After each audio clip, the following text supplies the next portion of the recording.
Hello friends, in this video we'll talk about judiciary, which is the sixth chapter in your book Indian Constitution at Work. By the end of this chapter we'll be able to understand the meaning of independence of judiciary, what role Indian judiciary plays in protecting the rights of the individual, and how it interprets the constitution, and also the relationship between judiciary and the Parliament of India. तो जब हम सबसे पहला question इस chapter में लेते हैं वो है why do we need an independent judiciary. हमको एक इंडिपेंडेंट जुडिशरी की ज़रूरत क्या है। देखिए, जब भी हम सोसाइटी में रहते हैं तो डिस्प्यूट्स बड़ी एक इनएविटेबल चीज़ है। डिस्प्यूट्स होंगी लोगों के बीच में, लोगों और ग्रुप्स के बीच में, ग्रुप्स और गवर्नमेंट के बीच में, इंडिविजुअल और गवर्नमेंट के बीच में। ऐसी सारी जो डिस्प्यूट्स हैं इनको सेटल करने के लिए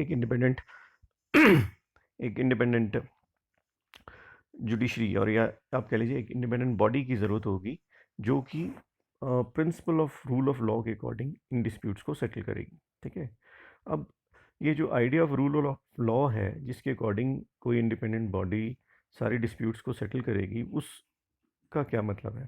देखिए, रूल ऑफ लॉ कहता है दैट एवरी इंडिविजुअल, रिच और पुअर, मैन वेमेन, बैकवर्ड और forward caste, they are subject to same laws. मतलब सबके ऊपर सेम लॉ जो है वो एप्लीकेबल है। कोई किसी के लिए भी अलग कानून नहीं है, सबके लिए एक ही कानून है। अगर कोई गलत करता है, चाहे वो रिच है या पुअर है, मैन है या वुमेन है, तो सेम काइंड ऑफ पनिशमेंट उसको फेस करनी पड़ेगी।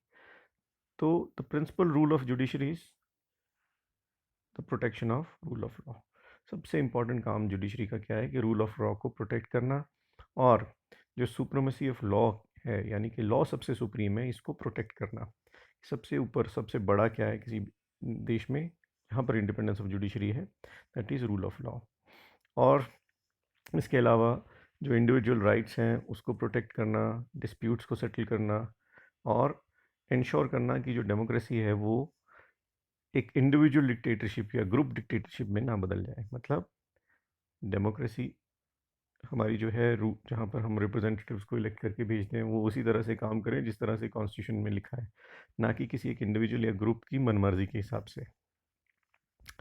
अब in order to be able to do all this it is necessary that judiciary is independent. ये सब करने के लिए बहुत ज़रूरी है कि जुडिशरी इंडिपेंडेंट हो।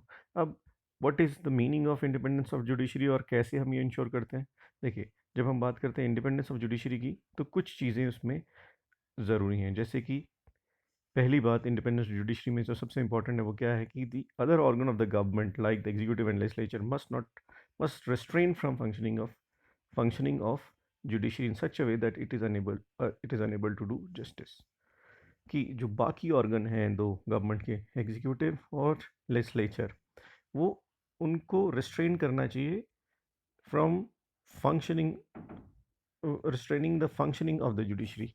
जुडिशरी की फंक्शनिंग को रिस्ट्रेन मतलब जुडिशरी के काम में इंटरफेयर करना या उसके काम को रोकना नहीं चाहिए एग्जीक्यूटिव और लेजिस्लेचर को। पहला काम तो ये हो गया। दूसरा, other organ of the government should not interfere with the decision of the judiciary. जो भी डिसीजन जुडिशरी लेती है उसके साथ भी ये जो बाकी ऑर्गन है उनका इंटरफेरेंस नहीं होना चाहिए। थर्ड, जजेस must be able to perform their functions.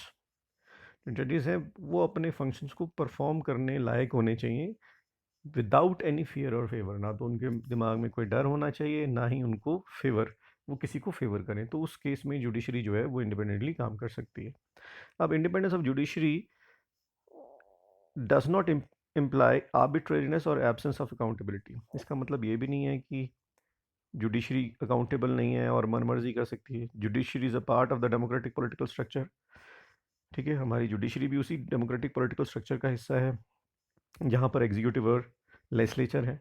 So judiciary भी अकाउंटेबल है, पर वो किसके लिए? To the constitution of India. हमारे कॉन्स्टिट्यूशन में जो जो डेमोक्रेटिक ट्रेडिशंस दिए गए हैं उनको फॉलो करना पड़ेगा जुडिशरी को भी, वाइल डिस्पेंसेशन ऑफ जस्टिस। तो how can the judiciary of independence of judiciary be proved and protected, provided and protected. अब अगला क्वेश्चन आ गया कि हमारी जो जुडिशरी है वो किस तरह से प्रोटेक्टेड रहेगी। देखिए, हमारा कॉन्स्टिट्यूशन क्या कहता है हमारा कॉन्स्टिट्यूशन कहता है that independence of judiciary through a number of measures, जिसमें से एक है legislature is not involve in the process of appointment of जजेस। पहला क्या है कि जो हमारी लेजिस्लेचर है it is not involve in the process of appointment of जजेस। जो जजेस की अपॉइंटमेंट है उसमें लेजिस्लेचर का कोई रोल नहीं है। इसलिए ऐसा बिलीव किया जाता है कि पार्टी पॉलिटिक्स जो है जजेस की अपॉइंटमेंट में रोल प्ले नहीं करती। This is one of the factor. Then in order to be appointed as a जज, क्या होना चाहिए अगर किसी को जज अपॉइंट करना है? That person should have a experience of as a lawyer and must be well versed with law. और उसका पॉलिटिकल जो ओपिनियन है या उसकी जो लॉयल्टी है वो कोई क्राइटेरिया नहीं है फॉर द अपॉइंटमेंट। मतलब वो उससे कोई फ़र्क नहीं पड़ता वो किस पार्टी का उसका एफिलिएशन है या किसी पार्टी की वो आइडियोलॉजी को सपोर्ट करता है, उससे वो क्राइटेरिया नहीं होगा इन अपॉइंटमेंट ऑफ द जजेस। देन जजेस का अपना एक फिक्स टेन्योर है, ठीक है, वो अपनी एज की रिटायरमेंट तक अपना ऑफिस होल्ड करते हैं, ठीक है। सिर्फ एक्सेप्शनल केसेस में उनको हटाया जा सकता है before the expiry of the term, ठीक है। एक्सेप्शनल केसेस वही हुए, प्रूव्ड मिसबिहेवियर और इनकैपेसिटी, तब उनको इम्पीच किया जा सकता है। देन अदरवाइज उनको सिक्योरिटी ऑफ टेन्योर है और वो जब भी अपने टर्म के दौरान जो है वो बिना किसी फेयर और फेवर के काम कर सकते हैं। अलॉन्ग विद इट जो हमारा कॉन्स्टिट्यूशन है उनको हटाने का जो प्रोसीजर है वो बड़ा डिफिकल्ट प्रोसीजर मेंशन करता है, ठीक है। And constitution maker believe that a difficult procedure of removal would provide security of office. तो जो हमारे कॉन्स्टिट्यूशन मेकर्स थे उनको लगता था कि अगर difficult procedure of removal of जज होगा तो उससे एक सिक्योरिटी ऑफ टेन्योर मिलेगी टू द जजेस, राइट। अब जुडिशरी और एक आप कह सकते हो एक तरीका कि किस तरह से जुडिशरी को इंडिपेंडेंट रखा गया है। Judiciary is not financially dependent on either of the in the executive और लेजिस्लेचर। फाइनेंशियली भी जुडिशरी जो है दोनों बाकी दो ऑर्गन्स पे डिपेंडेंट नहीं है। कॉन्स्टिट्यूशन कहता है कि जो सैलरीज और अलाउंसेस है जजेस की वो they are not subject to any approval of the legislature. वो सब लेजिस्लेचर से उसको अप्रूव कराने की ज़रूरत नहीं है।